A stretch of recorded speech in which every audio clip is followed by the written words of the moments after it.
Good morning. My name is Brenda Leong. I am a Senior Counsel and Director of AI and Ethics at the Future of Privacy Forum. Together with my colleague, Dr. Sara Jordan, Senior Counsel for AI and Ethics, we have put together this presentation on our study about digital ageism, representation in algorithmic decision-making systems. This project, done in partnership between the Future of Privacy Forum and AARP, was designed to evaluate the risk-benefit context for older adults living in an increasingly digital world, focusing on the challenges and privacy tensions based on their experiences in a range of products and services. The project includes three main sections. First, to identify the state of current research, review design and default settings for accessibility and cross-device platform interoperability. The second section consists of a public event to engage with leading legal, policy, and technical researchers in the field. Finally, we will conduct an independent review of the representation of people over age 50 in the development of features, services, and applications for machine learning-based systems.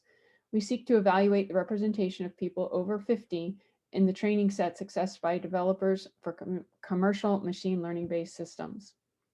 The percentage of a person's life in the US spent online has been growing for at least the last 2 decades as we began to use digital platforms and services for ever more common daily tasks. Adoption rates varied among people based on access to devices, geographic tendencies, infrastructure, and demographics such as age, but engagement has been steadily climbing in all categories. Despite this, nearly half of older adults say they need help to set up or use new devices, and up to 40% may not have basic digital literacy skills.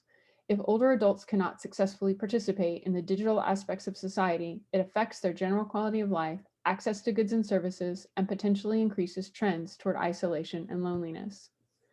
Older adults are significantly impacted by the continuing trend toward digital access and machine learning-based services, as they exhibit on average more chronic conditions and consume more healthcare.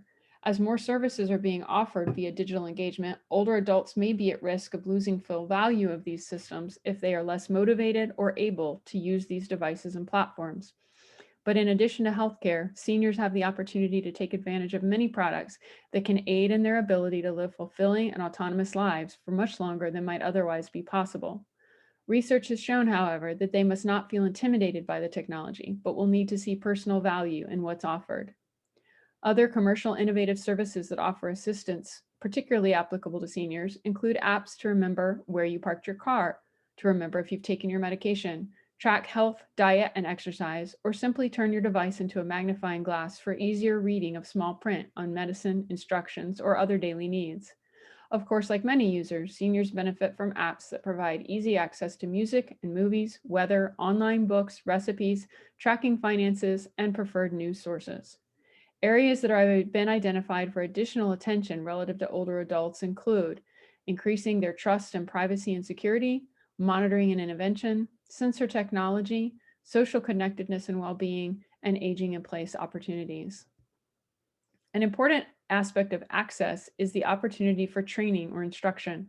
Barriers to adoption include not only lack of familiarity with technology, but low literacy for common terminology and physical challenges. Teaching older adults to use technology requires a different teaching pedagogy than usual. There's plenty of reason to believe appropriately designed strategies and policies will yield positive results. In some cases, there was evidence that older people were highly satisfied with targeted engagement programs and showed significant flexibility and interest in new uses of technology.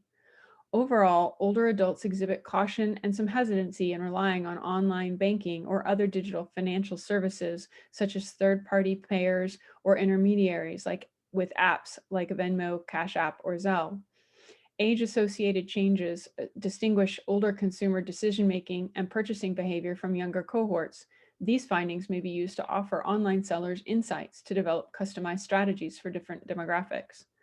Older adults have also joined the world of online dating in ever-increasing numbers, and eventually many providers began to target or customize services for these groups. As this market expanded, researchers considered whether these services operated the same for older adults, whether they actually provided customized services, and whether there was discrimination and bias in the outcomes. Older adults face a particular conundrum when it comes to their level of trust in digital systems, particularly as regards their willingness to share their data. In the aggregate, seniors show greater vulnerability to succumb to scams and exploitive offers.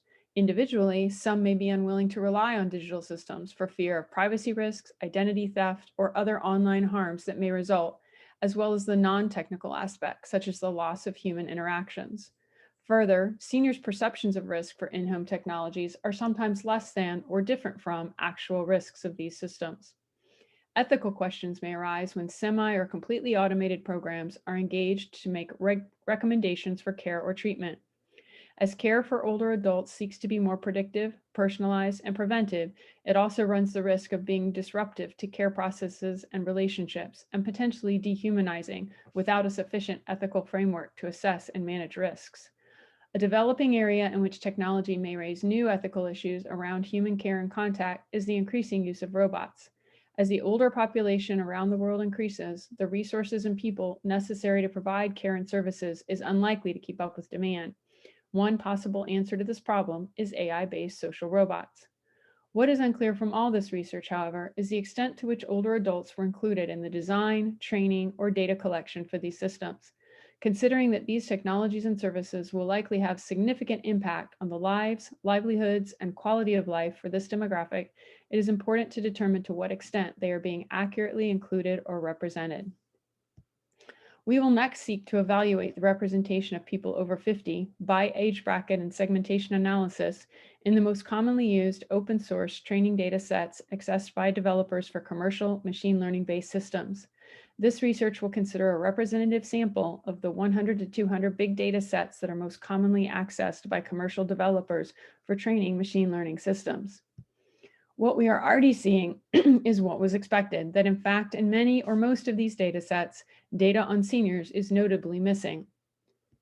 For example, hardware and software for older adult motion trackers was trained on 30-year-olds.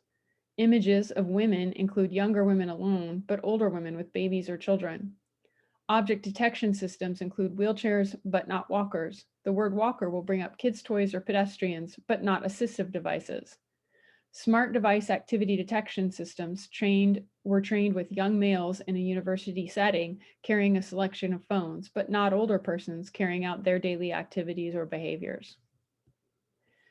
Upon completion of all three phases, we will make recommendations for policy or other industry or governance action as appropriately based on our findings. It appears that algorithms and digital questions are being conceived and marketed for the conveniences and efficiencies most tempting to senior cohorts without clear proof of the sufficiency of these programs to accurately perform the services they provide. User experience and user interface designs will need to be aware and proactively considering these requirements in order to effectively create and market interface design for older adults. As more and more systems are provided via machine learning programs, it is critical to ensure that a fully diverse population of representative individuals is included at every stage. Seniors need to be able to rely on the responsible development of these programs, as well as the fair and ethical implementation of them. For all these reasons, for equity, fairness, and practicality, it is critical that we have a clear understanding of how older adults have been included in the design and functioning of the systems that they are significant users for, and that we create appropriate tools, policies, and strategies to ensure their representation in the future. Thank you.